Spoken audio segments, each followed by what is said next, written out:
রাজ্যের বিভিন্ন সীমান্ত এলাকাগুলোকে ব্যবহার করে অব্যাহত রয়েছে অবৈধভাবে বাংলাদেশি নাগরিকদের অনুপ্রবেশ। আবারও আগরতলা রেল স্টেশন এলাকায় আগরতলা জিআরপি থানার অভিযানে প্রায় 11 জন অবৈধভাবে অনুপ্রবেশকারী বাংলাদেশি নাগরিক শনিবার আটক হয়। পাশাপাশি তাদেরকে এই পারাপারে সাহায্যকারী 3 জন পাচারকারীকেও পরবর্তী সময় আটক করে পুলিশ।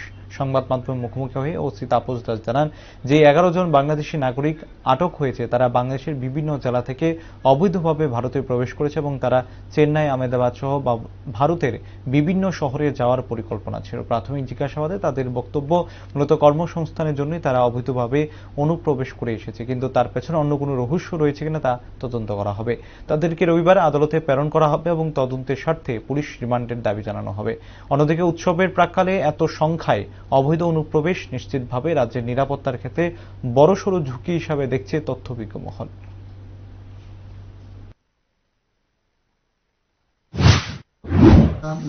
গতকালকে বিকালবেলা মোট 14 জনকে আটক করা হয়েছে আমাদের আগরতলা রেল স্টেশন থেকে, আমরা জিআরপি থানা এবং আরপিএফ থানা মিলে। তো এর মধ্যে 11 জন তারা বাংলাদেশি ন্যাশনাল, তারা অবৈধভাবে বর্ডার ক্রস করে এসেছে এবং তারা ট্রেনে করে, মানে দূরপাল্লা ট্রেনে করে ওই আহমেদাবাদ এবং চেন্নাই যেতে চেয়েছিল এরকম বলেছে আর কি। আর আমরা তাদেরকে সহযোগিতা করছিল মানে আসা দেওয়াতে, এরকম আমরা 3 জন আমাদের যে ইন্ডিয়ান টাউট ওনাদেরকে অ্যারেস্ট করা হয়েছে, মোট 14 জন। তাদেরকে আজকে আদালতে পাঠানো এবং তাদেরকে রিমান্ডের আবেদন জানানো হবে। হ্যাঁ, আজকে তাদের মহামান্য আদালতে প্রেরণ করা মানে হচ্ছে এবং পুলিশ রিমান্ডও চাওয়া হবে। তাদের কাছে কি কিছু সন্দেহজনক কিছু পাওয়া গেছে? সন্দেহজনক এমনিতে তো প্রত্যেকের কাছে স্মার্ট মোবাইল ফোন আছে, তো এবং কিছু ইন্ডিয়ান কারেন্সি এবং বাংলাদেশি কারেন্সি এবং কিছু বাংলা ডকুমেন্টও পাওয়া গেছে। তো আমরা এগুলো দেখছি, খতিয়ে দেখছি কি আছে। বাংলাদেশের কোথা থেকে এসেছে তারা তো বেশিরভাগই আমরা খাগড়াছড়ি জেলার এবং নড়াইল জেলারও আছে বাংলাদেশের।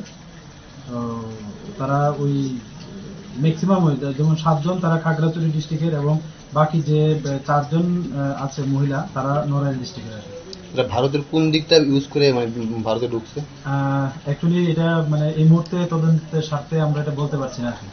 আচ্ছা, অনেকদিন ধরেই আপনারা এই বাংলাদেশে আটক করছেন আগরতলা রেল স্টেশনে, তাদের এই জিজ্ঞাসাবাদের পরে রিমান্ডে আনার পরে মানে কি কারণে তারা বাংলাদেশ থেকে ভারতে আসছে, এটা কি কিছু পাওয়া গেছে? বেসিক্যালি তো মানে তারা বলছে যে কাজ করার জন্যই তারা এদিকে আসছে, তো আবার কিছু বলছে পার্লারের কাজও মানে করতে যাবে এরকম বলছে। বিভিন্ন যে তাদেরকে যে দালাল ধরে মানে পাঠাচ্ছে, তো এগুলিও সন্দিগ্ধ বিষয়। তো আমরা এগুলিও খতিয়ে দেখছি এবং আমাদের এই বিষয়ে আমাদের যে সিস্টার এজেন্সি আছে তাদেরও সহায়তা নিচ্ছি আর কি।